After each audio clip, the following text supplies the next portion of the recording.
Why do we compete? I came across this question today. I'm rereading Peter Thiel's 0 to 1, and he talks about this in at quite some length in the book about competition and what it actually means. And it relates very well to disruption and wealth creation. So I want to dedicate this episode to this question: why do we compete? And before I go there, the update. This is the Not Even Wrong podcast. It's October 2nd. 2020. This is Krim Delco. For the day, we are down 22%. This is the second episode of October 2nd, so just to avoid confusion, the first episode today was during market hours, so this is now after market hours, therefore the performance has changed. For the year, we are now up 193%. The market is up 3%. We're outperforming by 190%. Today, Tesla was down 7.5%. The numbers came out. I dedicated the first episode to the numbers. It's very important, and therefore I suggest listeners listen to that episode to hear my opinion about those numbers. And now let's jump into the question: why do we compete? The question is the following. It's very interesting. If you think about it, just theoretically, how do you create value in the world? By being unique. All happy companies are unique. All unhappy companies are alike.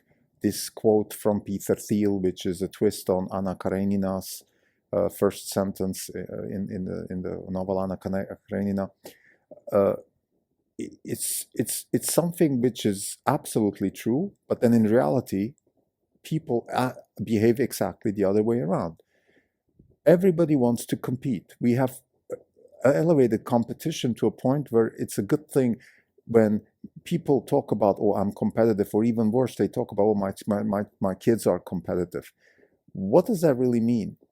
Why do we compete? Why do we try to be good at something that everybody else is doing? Because this is what it really means. Of course, now this is becoming semantics, and maybe I should define what I mean under competitive, what Peter Thiel means, and then go from there. So in Peter Thiel's context, competitive means that you try to be good at something that everybody else is also trying to be good at. Okay?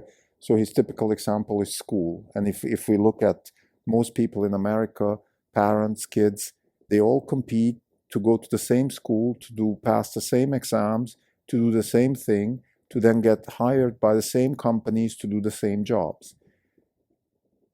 And that's the question. Why do we do that? And even companies. Most companies do the same thing like everybody else. Example, car companies. Why do car companies? The car industry, by definition, is a very competitive industry. That means all the products are the same. That's what it means to be in a competitive industry. And the question is, why is everybody doing that? I don't have a terribly good answer for that.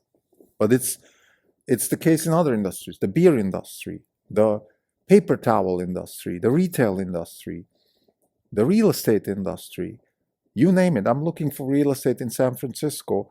I go from building to building. They're all the same. Everything is the same. There's no uniqueness whatsoever. And then sometimes there are unique situations, and those are usually incredibly interesting. And in the end, they also end up, most of the time, make up being the most profitable businesses. Not always. There could also be the exact opposite, where somebody is unique because they might have a natural advantage and then they slack and become complacent. Like, for example, the building I live in San Francisco has a natural advantage because they are in the Presidio Park next to the ocean. So it's wonderfully beautiful, but then the management is complacent and incapable, and therefore the building is deteriorating. So you have these two dynamics. But I just want to make the point that almost every industry that we look at, and I'm not talking now about industries like healthcare or education or government, because those are regulated and there is no competition and they are lazy monopolies. So those, let's exclude them for now. We will talk about them later. But let's talk about unregulated industries where people have relative freedom of choice. You would expect, just from a behavioral, psychological perspective or from an economics perspective, how do you make the most profitable business? Well, by being unique. Try to do something very different. And actually, business schools even teach people that, differentiate, stuff like that. But then in the end, the result is the exact opposite. Everybody's doing the same thing. And I believe there's a rule in economics. Now, I thought it's called the hoteling rule, but then that doesn't seem to be the case when I do search. There is some economist who has come up with a rule that says that if we have a gas station in one, all gas stations will congregate around the same corner. And I think that has to do with profits and profit margins and distance and things like that. So if you think about it conceptually, if you have a product which is the same, so you have two gas stations, and they will ideally put themselves in such a distance from the customer base where they minimize the pain for a customer to get there, and also maximize the distance between each other. But then if you start adding more gas stations, mathematically you can show that in the end they're all going to congregate around the same corner, which is actually exactly what happens. But let's get back to a more general conversation about this. Why do we compete? Let's go to the individual. If you look at individual people, normal people with freedom of choice, they tend to congregate around the same kinds of choices. For example, kids go to school, people pay hundreds of thousands of dollars for kids to go to private schools, which are all the same, to then get into private colleges, which are all the same, to then get into jobs, which are almost always all the same.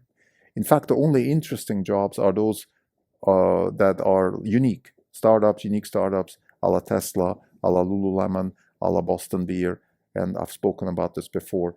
In disruptive companies, by definition, have jobs that are not typical for people that do all those typical educational paths. So there is an oxymoron right there. You have a company like Tesla, which is unique, but then where do you hire from? Because everybody else is trying to do the same thing, to get the same jobs into the same so there is a problem there. And that's a serious problem, which I wanted to ask the company at the Battery Day. How do you actually hire? How do you get the kind of talent that you need to be unique when everybody else is not unique? So there's a bit of a problem. And of course you can say, well, I'm gonna just find unique talent somewhere in the world, but it's not that easy. And I feel like there is a serious problem, and you can see it in the narrative of Tesla, where they're saying we want to hire people. They don't need to have necessarily even degrees. We just want people with skills, with people with the kind of intelligence and skills needed to solve problems, because they are afraid of this conformity. They're not saying it, but I am sure that's how they're feeling. That's the message they're getting from HR, which is, well, if we go to the top universities, we all get conform people. So how do you find unique people? There is a dilemma. But let's get back to the philosophy. Why do people, even assuming people have free choice, why do they choose to congregate and do the same thing? It would be much more profitable from an individual perspective to be unique. There's another quote by Nassim Taleb, which says, the entrepreneurs are the real soldiers of America. He says, most of them die, but some of them make it, and they are driving the US ahead and keep it strong. What he's trying to say here is that, I guess he's answering the question why we all congregate, because he's saying, look, it is obviously incredibly profitable to be unique and become a happy company, but it's also very risky. And it's a lot more safe or safer to just do what everybody else is doing. The payoff is not as high, but at least you know you're not going to fall off the cliff. You're going to surf smaller waves like everybody else on the Pacifica State Beach, instead of going to Ocean Beach with 12-footers or maybe 10-footers today, and get sometimes really wiped out, to the point where you get scared. But if you catch one of those, you're super happy. It makes your day. I caught 3 waves today. I was in the water for 2.5 hours, but it was absolutely worth it. Sorry for that digression. I'm just saying, I guess the point here is risk reward, upside, downside. And that goes back to Tversky Kahneman, which is we are loss averse as humans. And that translates also into companies. I guess that's why we compete, because competition is another word for conformity. And disruption is another word for non-conformity. Competition is another word for unhappy company. If I tell you my kid is competitive, I'm telling you my kid is unhappy. It's almost always 100% correlation. I keep telling my son, train for goalkeeper. train in a unique way, do things that nobody else is doing, and that's your only chance to be happy in this profession. You might make it, you might not make it. That's down to talent and down to a lot of things. But if you do what everybody else is doing, for sure, you're not going to be happy. I'm telling him the same thing as far as school is concerned, which is a little bit more difficult because school is government controlled, and therefore, by definition, he has to do what everybody else is doing. But he can still do it a little bit differently. For example, he's doing Khan Academy in math in addition to everything else he's doing, not because he needs to learn more math, it's because it's a different approach to the material, and therefore it gives him a little bit of an edge.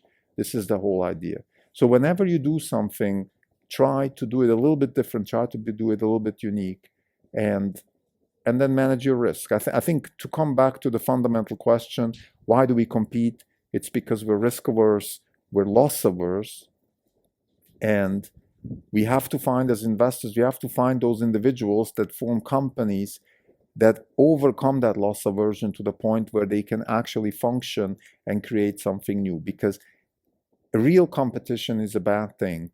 The real value creators create untouchable companies. I don't want to use the M word, but the companies that you just can't catch up with. That happened to Lululemon. That is the case with Oliver Stone and his movies. You can't catch up with him. You might hate his movies or like them, but you definitely cannot copy them, because it's him, Martin Scorsese, who was together with Oliver Stone in the formation years when they became filmmakers. Martin Scorsese, according to Stone in his memoir, says you have to bring your soul into your movies. What he's really saying is you have to be unique. Nobody can be you. That's your best defense against competition. Be yourself, because nobody can be you. As soon as you give up yourself and you start to be conforming to some artificial cookie cutter type of behavior and things like that, you're done, because then everybody else can do the same thing. So you have to bring your soul, yourself, your own ideas into it. By the way, for example, Whole Foods was like that. Whole Foods, I always felt like a typical Whole Foods, or particularly the original store in Austin, that's probably the brain of John Mackey. It just manifests itself in food retail. Nobody can copy something like that.